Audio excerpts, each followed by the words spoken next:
আসসালামু আলাইকুম, আশা করি সকালে ভালো আছেন। তো গরুর খামারের জন্য দানাদার খাবার কিভাবে খাওয়াই সেটা নিয়ে হাজির। এখানে 1.5 কেজি ভুসি, আর এখানে ক্যালসিয়াম আপনারা দেখছেন ফেসকেল ডিবি, এবং ওই হলুদ মগের মধ্যে কিছু পরিমাণ কুড়া, এবং আপাতত জিজবেটটা খাওয়াচ্ছি মুখে রুচিটা ঠিক রাখার জন্য। পাশে যে লাল দুটো পাত্র গাবলা, সেখানে আমরা এখন পরিমাণ মতো ভুসি নেব। ভুসিটা আমরা মূলত দুটো সার বছরকে দিয়ে দিব, আপনারা দেখতে পাবেন।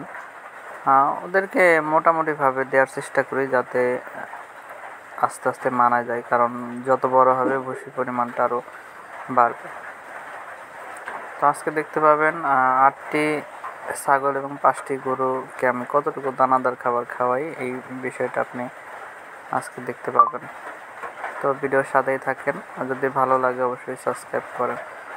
তো দেখছেন যে ভুসি দেওয়ার পরে সামান্য পরিমাণ কুড়া দিয়ে নিলাম।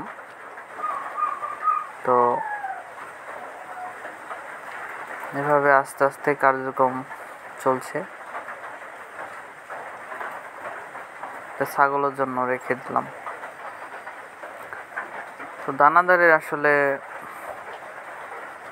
আমি মোটামুটি নাই বলেছি, তার কারণ দানাদারের প্রচুর দাম। আর এখানে 5টি গরু আর 8টি ছাগলের জন্য মাত্র 1.5 কেজি দানাদার দিচ্ছি, সামান্য পরিমাণ কোনো রকম।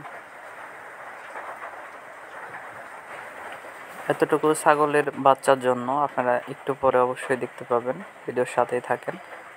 তো আমরা খাইসুটা ইউজ করি যাতে শরীরের রক্তর পরিমাণটা ভালো থাকে। আর এই যে এখন যে ব্যাগের মধ্যে যে জিনিসটা দিচ্ছি, এটা হচ্ছে 2টি গাভীর জন্য মোটামুটি এখানে 800 গ্রামের মতো দানাদার রয়েছে। সেই 800 গ্রাম দানাদার আমরা আর কি খাওয়াবো। তো আমাদের সাথেই থাকেন, দেখতে থাকেন, আশা করি আপনাদের ভালো লাগবে। তো সব কিছু আমি রেডি করে নিচ্ছি যাতে একসাথে দিতে সুবিধা হয়। আর যেহেতু আমার কোনো ভিডিও ম্যান নাই, তো এই কারণে ভিডিও করতে অনেক কষ্ট হচ্ছে এখান দিয়ে। তো এখানে ফেসকেল ডিবি যে ট্যাবলেটগুলো আছে, এগুলো আমি প্রত্যেকটা গাভী আর বাছুরকে একটি করে দেব। এখানে গাভীর জন্য যে দানাদারগুলো আছে, এখানে ওই জিঙ্কটা দেওয়ার পরে আমরা এই ফেসকেল ডিবিটা গুঁড়ো করে দেওয়ার পরবর্তীতে সবগুলো মাখিয়ে আমরা প্রত্যেকের সামনে দিয়ে দেব। তো মোটর দিয়ে পানিটা ধরে নিচ্ছি। পানিটা ধরে নেওয়ার পরবর্তীতে আমরা ওদেরকে এগুলো দেব। তো পানি ধরা শেষ, এখন আমরা এই যে দেখছেন যে দানাদার খাদ্য তৈরি। এখন আমরা এই বাছুরটাকে দিলাম আলাদা করে রেখে, এবং ওর এলএসডি হয়েছিল, এখন কমতেছে। আর এইটা আর একটা বাচ্চাকে দিচ্ছি, এই যে সুন্দর মতো খাবে এখন। আর বাকি ওরা তো খাওয়ার জন্য পাগল হয়ে আছে, ওদের প্রত্যেককে এখন দেব। এতটুকু দিব হচ্ছে এই বকনাটাকে। ও তো আমার হাত খেয়ে ফেলার মতো অবস্থা, কিছুটা ফেলেই দিয়েছে। দেখতে থাকেন, দেয়া অনেক কষ্ট হয়েছে, এক হাত দিয়ে তো ওর তাড়াহুড়ো ঠেলায় আমি আর করতে পারিনি। নামমাত্র দানাদার দেয় আর কি। এদিকে ছাগল এসে হাজির। এখন ওই দুটোকে দেব প্রায় 800 গ্রামের মতো, দুইটার জন্য। এই যে এতটুকু পরিমাণে দিব ওদের।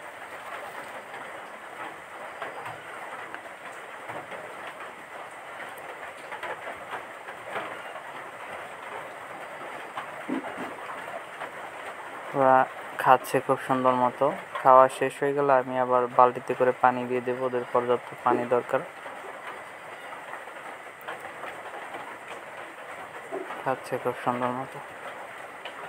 তো সর্বসাকল্যে কথা হলো, দানাদারের উপরে ডিপেন্ড করলে খামার পরিচালনা খুব কঠিন। তার কারণ আমাদের এই গাভী দুটোর মোটামুটি অনেকদিন হয়েছে বাচ্চা দিছে, দুধের পরিমাণ কমে গেছে। এখন মোটামুটি যতটুকু দানাদার না খাওয়াইলে নয় ততটুকু খাওয়াই। শুরু থেকে আমরা তেমন দানাদার উপরে নির্ভরশীল নয়, পর্যাপ্ত ঘাস দেওয়া হয়, এবং সে আন্দাজে গ্রোথ মোটামুটি ভালোই, আলহামদুলিল্লাহ।